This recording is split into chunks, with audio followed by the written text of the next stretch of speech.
ni Jo-Kenya moko adek odhi e doho mamalo ma Meru ka koro gikwedo mokalo kang ma od bura mamalo no kaw mar chuga put mano madhi winjo buch komishonas 4 mag IEBC mano okeli od bura ka koro geto golo gi apis kaluwore gi chung mar gi ewi duoko mar yiero maduong' mokalo.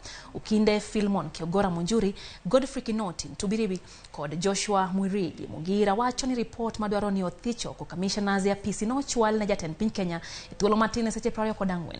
Ukinde golo ywak ne doho ni chenro manolu gi od bura mamalo mar thicho ko komishonas go e apisi okoluwore gi chike ma pacho ka kendo ne ngur manie report no nosewinji gi doho mamalo mogik mano notim ne ng'eto e kinde mane yalo buch duoko mar ombulu.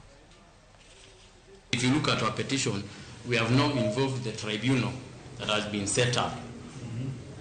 In our petition and in our application, we are seeking orders against the tribunal that was set up by the president. And if you look at the petition that is in Nairobi, it's not talking about those issues. So, my Lord, we feel that this is a matter that should proceed here as filed, because, my Lord, the 3 petitioners are citizens and they have come through this court in defense of the Constitution, even under Article 3(1) of the Constitution. So we feel that we should proceed today. These are fairly straightforward issues that can be canvassed. We can even argue, we can even go ahead and argue on the PO of Mr. Donald Kipkorir today. Given time, I can still argue about that. On the basis of the urgency shown, I will allow the parties who wish to file motions. I think that was the Attorney General and Mr. Sore, is it? The Attorney General and the National Assembly who wish to file.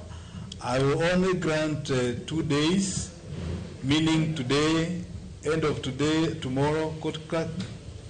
By Friday, we have everybody's motion in. Mr. Kiogora, you are ready to proceed. So when it comes, you'll be ready to burn the midnight oil this time, I think.